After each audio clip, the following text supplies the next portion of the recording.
बच्चों, वीडियो कुछ देर के लिए बंद हो गया था। ठीक, अभी हमने फिर से स्टार्ट किया है।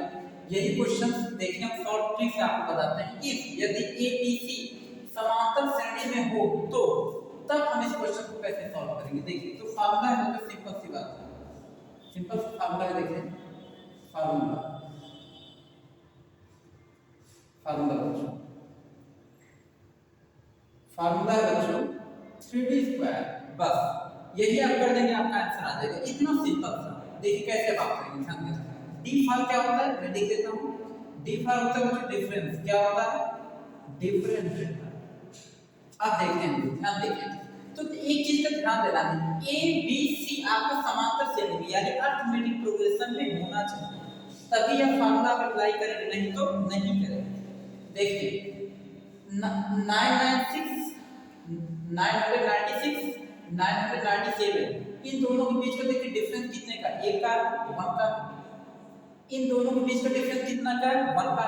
यानी देखो डिफरेंस सेम है, डिफरेंस इसका डिफरेंस सेम है, इसकी और इसके बीच का डिफरेंस सेम है, एक 1 का डिफरेंस है तीनों में। ठीक, यानी कि देखो अरिथमेटिक प्रोग्रेशन का मतलब होता है कि ऐसा सीरीज जिसके डिफरेंस क्या हो एकदम सेम सेम, जैसे इसके बीच में जितना डिफरेंस उतना ही डिफरेंस इसके बीच में देखो, इसके बीच में 1 का डिफरेंस तो इसके बीच में भी 1 का डिफरेंस, उसे हम समांतर श्रेणी कहते हैं।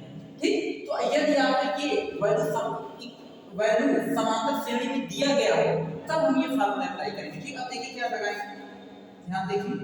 3 इनटू डी की वैल्यू कितना है, देखो डिफरेंस कितने का है, एक का डिफरेंस है, तो डिफरेंस कितने का है, 1 का। तो डी की वैल्यू कितना होगा, डी की वैल्यू 1 स्क्वायर 3 इनटू 1 का स्क्वायर 3 का मल्टीप्लाई कीजिए 3। देखिए कितना सिंपल सा मेथड है, इसको नोट डाउन कीजिए।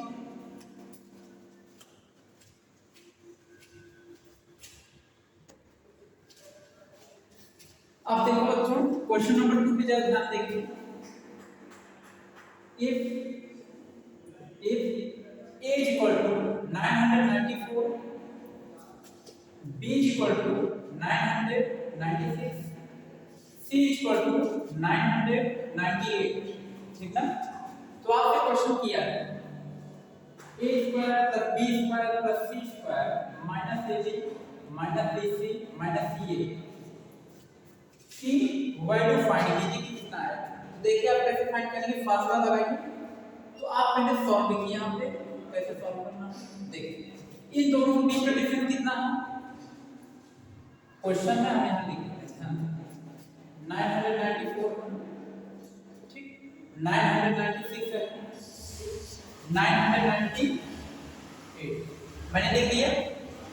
इन दोनों के बीच का डिफरेंस कितना है, 2 का। इन दोनों के बीच का डिफरेंस कितना है, 2 का। सेम डिफरेंस देखो है ना, तो डी की वैल्यू कितना आ गया, डिफरेंस कितना आ गया, 2 आ गया। अब फार्मूला क्या है, अब फार्मूला आपने क्या पढ़ा है, 3d², यही तो पढ़े हो, इसी वैल्यू पुट करो। क्या होगा, 3 इनटू डी की वैल्यू कितना है, 2 स्क्वायर, सॉल्व कर दो। 2 का स्क्वायर 4 और 3 4 जा 12, ये हो गया आपका आंसर। इतना नोट डाउन कीजिए।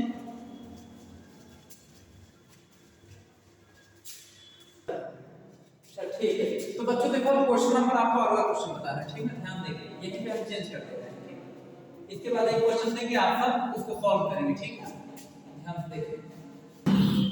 देखिए बच्चों क्वेश्चन नंबर 3 देखिए। If a equal to 223, b equal to 226, c equal to 229, तो इसकी वैल्यू देखिए कैसे बताएंगे। वही फार्मूला मैंने आपको बताया, पहले इस वैल्यू को आप लिख लीजिए।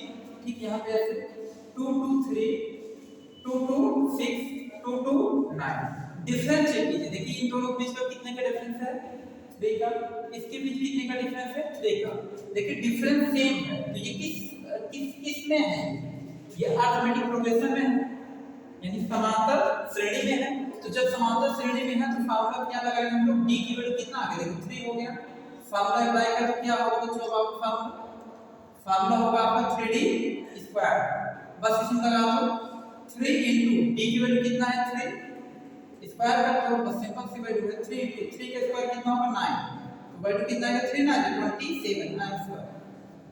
नोट डाउन करो बच्चों। अब देखिए बच्चों क्वेश्चन नंबर 4 जरा ध्यान देखिएगा। यदि a इक्वल टू इतना, b इक्वल टू इतना, c इक्वल टू इतना, ठीक। अब जरा ध्यान देखिए इन दोनों के बीच में डिफरेंस देखिए, इसके बीच डिफरेंस देखिए एकदम अलग अलग है। ये अरिथमेटिक प्रोग्रेशन है ना ये, क्योंकि डिफरेंस ही सेम नहीं है। तो ऐसे क्वेश्चन को हम कैसे बनाएंगे, ठीक। अब देखिए फार्मूला आप अब आपसे जो क्वेश्चन फाइंड करने के लिए कर रहा है वो अलग ही कह रहा है, वो तो वही सेंस का क्वेश्चन भी नहीं कह रहा है। अब देखिए इस सेंस का क्वेश्चन को कैसे सॉल्व करेंगे, ध्यान देखिए। तो बच्चों हम यहाँ पे क्या करेंगे, पहले हम लोग जो है इस टर्म्स को यहाँ पे लिखेंगे जिसको हमें सॉल्व करना है, ठीक। तो यहाँ पे लिख लीजिए a cube b cube c cube minus 3abc अपान में, ठीक, a square b square c square minus ab minus bc minus c। तो बच्चों अब आप ये अब देखिए बच्चों अब एकदम क्लीन दिख रहा होगा, ठीक ना। तो देखिए यहाँ पे देखिए अब आगे, ठीक।